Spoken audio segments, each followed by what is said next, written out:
Do you know the shape of the leaves in the rainforests? Leaves in the rainforest with drip tips can help shed excess water. To prove this, let's conduct a simple experiment by using different shapes of leaves.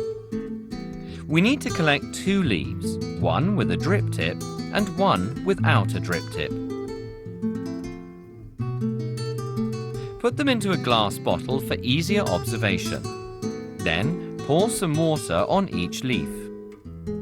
Observe the movement of the water. Which leaf can shed water more quickly?